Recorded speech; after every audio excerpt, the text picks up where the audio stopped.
There is a mysterious optical illusion greeting visitors at Canada's Parliament buildings in Ottawa. The eye is drawn naturally to the Peace Tower, the focus of the Great Square and the dominant central block. At 90 meters, this is the tallest structure in the complex, but the Mackenzie Tower, which dominates the West Block just to the west, is only a few meters lower. Because of the natural line of the crest of the hill, the Mackenzie Tower appears much shorter. This mighty tower and the adjacent Laurier Tower were an important focus of the West Block rehabilitation, along with the Southwest Tower and the spires, chimneys, and pinnacles that give the building its distinctive appearance. Built in 1865 and extended twice since, the West Block was designed by Stenton Laver in the Victorian High Gothic style to differentiate itself from the many Romanesque buildings in Toronto, Kingston, and Montreal, the other cities vying to be the capital of the new Dominion.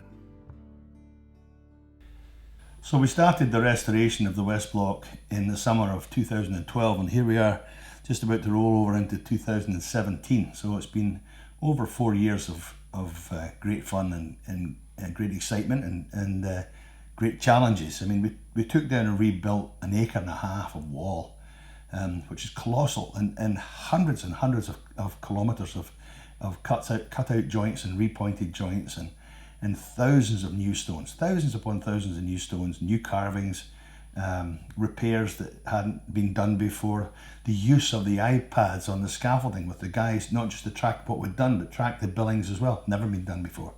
The laser cleaning, never been done on this scale before. So somebody's just said, it's like we came, we saw, we conquered, and the result is astounding and very, very beautiful, and the building will last another 100 years.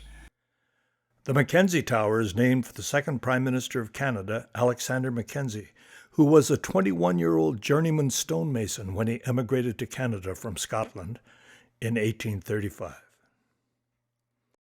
So the Mackenzie Tower has some really quirky bits in it as well. There are two big chimneys at the east side of the tower, which of course taken the fumes from the gas-fired plant or coal-fired plant at that time, imagine when it was built. And then on the front of the tower, you've got these two huge spires, which are kind of like church spires. And one of them's solid, the other one is hollow, because it's got a spiral staircase inside it. And there was two things about this spiral staircase that Prime Minister Mackenzie used to use it to escape anybody that was coming after him, either the press or opposition members, and he'd use it to duck out the back door of his office, disappear down this spiral staircase into the basement, and hot foot it out another door to avoid any sort of intrusions into his day. And apparently Prime Minister Trudeau did exactly the same thing for exactly the same reasons. And I'm sure that this Prime Minister will get to use it at some point, because that office is going to be his office again. And the thing about the tower being hollow, the spire being hollow, it had a dampener in it, a huge block of limestone that was suspended on a wrought iron rod that was built into the very top of the spire with only one more stone on top of it, and then suspended down into this opening over the top of the staircase, and of course it's there to dampen any earthquake or any big wind action that's going on up there, and it would keep the tower steady while all hell was breaking loose around it. And of course we have knowledge of these things and having come from the past, from Japan in fact, and still being used today. But it's a pretty unique thing to come across. We'd never seen anything like it. None of us had seen anything like it. It was pretty neat to come up there, get to the top of that staircase and look up and see that huge block of stone looking as if it was suspended in mid-air. It was kind of neat.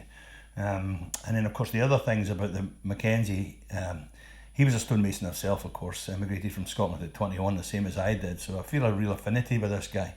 And you wonder whether it was him that suggested, I wonder whether it was him that suggested this dampening weight inside this pendulum inside the tower to make it more safe. I like to think it was.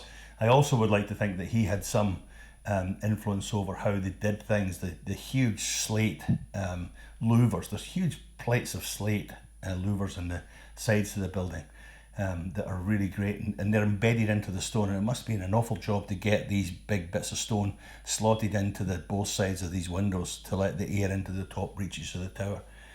Just pretty neat to see, pretty special. And of course that's the other place where we have the granite columns all the way along the colonnades and all the sides pretty well, and then in front of the louvers. And all these had to be restored and looked after as well, which was great fun too. Not too many real carvings, big carvings on the tower, apart from the ones up at the top end of the spires, but lots of neat stuff to see. Massive scaffolding was installed in the tower to access the needed repairs. In winter, with temperatures approaching minus 40 degrees in the Ottawa area, the scaffolding was tarped and complex heaters were used to ensure the comfort of the workers. We've talked in this video series about the Laurier Tower and about its collapse in the spring of 1908 and all the finger pointing that was going on in the weeks following the collapse. In fact, it was called the Laurier Tower because he was the Prime Minister at the time, and a couple of wags from the local newspapers who were conservative leaning thought it was a big laugh having his name on it, and it stuck. Really wasn't his problem at all. Neither was it the problem of the engineers, and the client, Public Works, had tried to blame the engineers. In fact, there's a huge thick document about how badly it had gone wrong. But the engineers had designed the southwest tower and the southeast tower in exactly the same fashion, and nothing happened to them. The only difference was the mortar. And during the course of the last couple of years, or last dozen years of the 1800s, there were two groups of people in France and in England trying to produce a mortar that could be quickly bagged and then mixed with sand, so that you wouldn't have to do all this thing about burning the lime and then letting it sit and slaking it with water and then storing it for months. It was going to make it a much bigger process. And in that melange of trying to get things done for one reason, they accomplished something else. They made something that would set very quickly. But nobody knew that also setting very quickly meant it was very, very strong. I mean, hundreds of times stronger than the lime mortar that everything else had been built with. So they were shoving and shoving and shoving to get to the top of the tower by Christmas time, before the real weather set in. And of course, what they didn't understand was that they thought this mortar, this magical stuff, was setting. In actual fact, it was freezing. And it was freezing before it set. So soon as springtime came around and the mortar thawed and the whole thing just collapsed in a heap.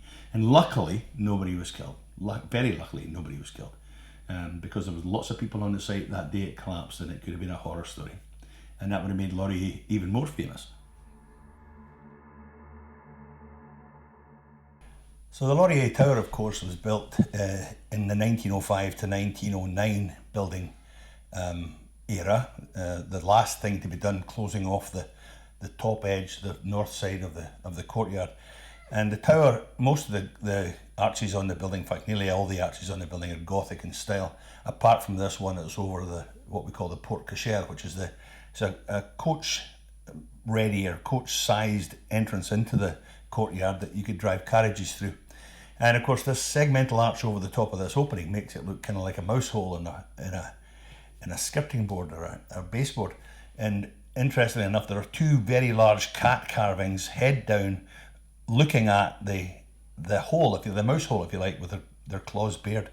And they're just fabulous carvings. We would love to know who did them. We would love to know if this is just fanciful, the way they were doing it, a bit of flippancy, a bit of whimsy, or whether this was a design that the architect had actually asked for in the process. But they're very beautifully done. And of course, once we'd given them their initial stages of conservation, which is the cleaning, then we could see other stuff that needed to be done to them, patching little holes and repairing little chips and things like that had to be done. This was all done, of course, off of the wall. Take the big stones out the wall. They're probably a couple of £1,000 each. Take them out the wall, ship them around the corner to the conservation shop around the corner on the other side of the building, and do the work on them there. Then bring them back and carefully reinstate them, and we're rebuilding the tower. A fabulous bit of work. That whole tower, in fact, the tower in itself would probably be the biggest bit of rebuilding done in Canada from the very time it was built initially. So pretty exciting stuff. Southwest Tower is kitty corner from the Laurier Tower at the other corner of the building, and built in identical fashion to the Laurier Tower. And of course, the Laurier Tower, in the early months of the project, we removed the roof completely off of it to give ourselves room to take the tower down and put it back up. And we wanted to do the same thing with the Southwest Tower, not all the way to the ground, but at least to the roof line, because the thing was hanging about 7 inches off a plumb. Well, the client didn't want us to do that, at least the consultants to the client didn't want us to do that. They thought that was too much. But in the end up, we had to repair the tower, get it back into plumb, and I'm not exaggerating when I say it was hanging 7 inches one way and 4 inches the other way. The actual southwest corner was hanging out of plumb a long way.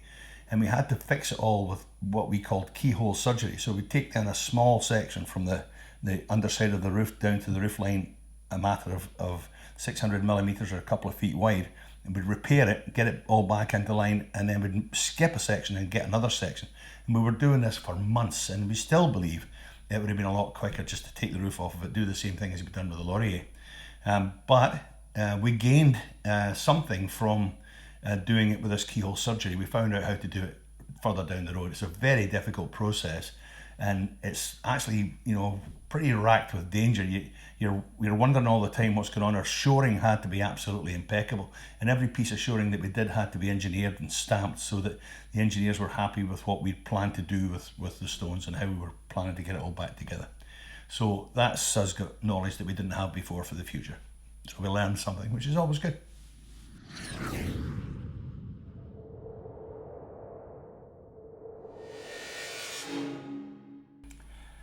The vent stacks in the courtyard, they were pretty special as well from a bricklaying point of view. We have lots of stonemasons, but we also have a couple of bricklayers because all the stuff that we were doing during the course of the restoration was being backed up. Now, interestingly enough, at the East Block in 1999, I had the chance to actually build the identical towers in the East Block with one of my other masons at that time. And during the course of that build, all these years ago, we discovered that we could only build in two or three courses at a time, and then tie it all in with a band of steel. So in ties, wall ties, and cramp anchors and all this kind of stuff. And what we didn't realise, we were actually following the way that Brunelleschi built his dome. And the Brunelleschi's dome, of course, is pretty famous. It's a huge thing. It's the biggest thing ever built, the biggest space ever spanned, and it was done without centering. And this is the way that we did it. And again, in the West Block, and we've got some great photographs of this array where we take a big hexagonal construction and then turn it with 4 Gothic windows into a circle to go up the rest of the shaft up to the top of the towers. And it's pretty neat. The photographs that we have from the bottom up showing the brickwork are pretty spectacular. And I think most bricklayers would be happy to be involved in something like that. On February 1st, 2017, RJW Jem Campbell was assisted by the Right Honourable Justin Trudeau, Prime Minister of Canada, as we marked the completion of masonry work on the West Block by installing the last stone to the exterior of the Mackenzie Tower.